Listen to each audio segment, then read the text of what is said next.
Everybody, it's Joshua Fields Milburn from the Minimalists. Welcome back to Living Room Conversations.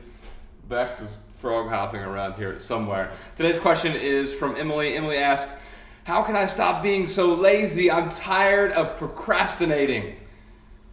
Well,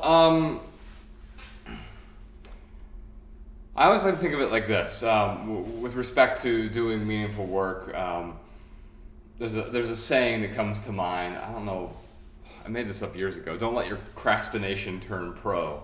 We are all professional procrastinators these days. But no, seriously, like we have gotten really good at distraction. And when we talk about being lazy, what are we being lazy about? Usually it's for one of several reasons. Sometimes we're scared to do the meaningful work because it is hard. There are hurdles, there are roadblocks, there's drudgery, there's tedium, there's boredom, and we don't enjoy that. And so instead we pursue some of these sort of ephemeral pleasures, right? We pursue the things that are easy. We go with the flow, to think of an analogy there. So, if you're on a boat that constantly goes with the flow, it's really easy for a while. You're just going downstream. You keep going and going. You don't have to do really any paddling or much paddling.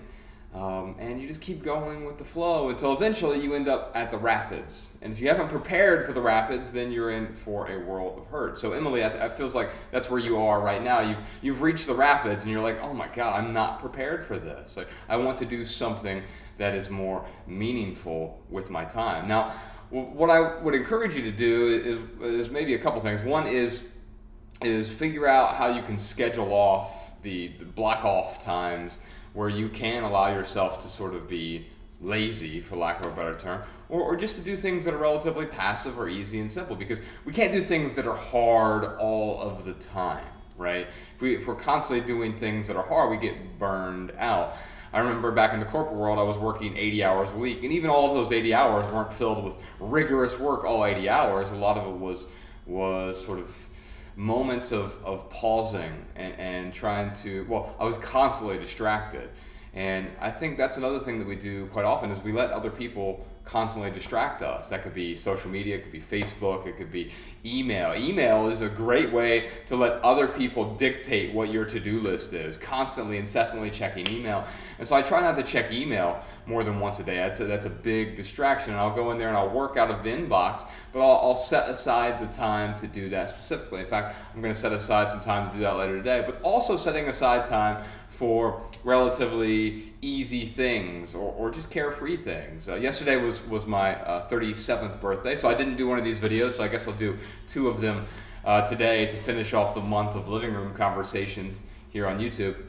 But yesterday was my birthday, and we had a whole day scheduled of relatively lazy things, easy things to do. We went to go see a sculpture garden. We went to my favorite restaurant in Los Angeles called Squirrel and had breakfast there. And we just had an easy day that we were able to enjoy together. It was just me and Bex.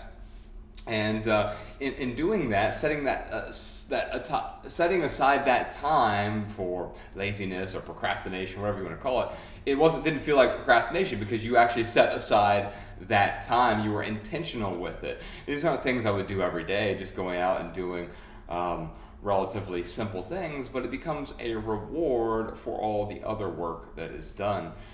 And so I think ultimately what it comes down to for us quite often is we need to have our priorities straight. The reason we're so distracted, the reason we're being lazy or we're procrastinating with our time is because we haven't found something that is worth focusing on. Think about the times where distractions didn't matter to you. In fact, you avoided distractions at all costs. For me, there are a few examples that stand out right away. I think back to 2012, 2013. I was writing a book called Everything That Remains those 2 years, and finished the first draft in 2012 and spent most of 2013 tweaking, editing. For those of you who have taken my writing classes before, you know that writing is only the first third of the process, composition, and there's the other 2/3, which is editing and making something beautiful. And throughout that process, I was extremely focused, and the distractions, the procrastination didn't seem appealing to me. When you are really focused on something, you don't want to hop on Facebook or constantly check your text messages. Sex is another time where that certainly comes up. If we're doing it right, we shouldn't be distracted by text messages. Although I saw a study recently, I don't remember I saw a study recently that was talking about the number of millennials, of which you're a part of. I think I missed the millennial cutoff by a year. I saw a study that I don't remember the percentage, but it was an alarming percent. Something like 10% of millennials are texting during sex. And Lord. I don't know. Unless that's your fetish and you're really into that, I can't imagine allowing a distraction like that into the most focused times in life. If your fetish is making love to an asshole. Well. A jerk. See you later. Bye. Speaking of not being lazy, she's busting it out right now. But scheduling the lazy times and then finding something to focus on. It's not important to just run away from the laziness or the distractions. Then you just run to a different distraction, right? If Facebook is one distraction, run away from it. You're going to find Twitter. You're going to find the rabbit hole on YouTube. All of these things can be great, as I just discussed in my most recent video about wanting to quit social media. You can find that somewhere in the Living Room Conversations feed.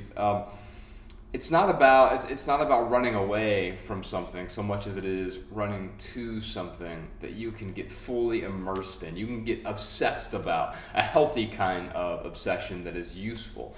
And then those distractions become less appealing. So what is that thing you're running to? What is the thing you want to run to, you aspire to run to? Let me know in the comments below if you have more questions for these Living Room Conversations. I'm going to wrap it up after today, but we won't be doing Living Room Conversations every day.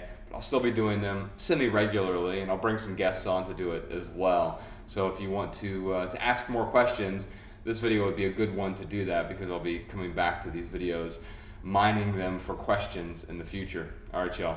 We'll see you later today, probably. I'm going to do one more of these.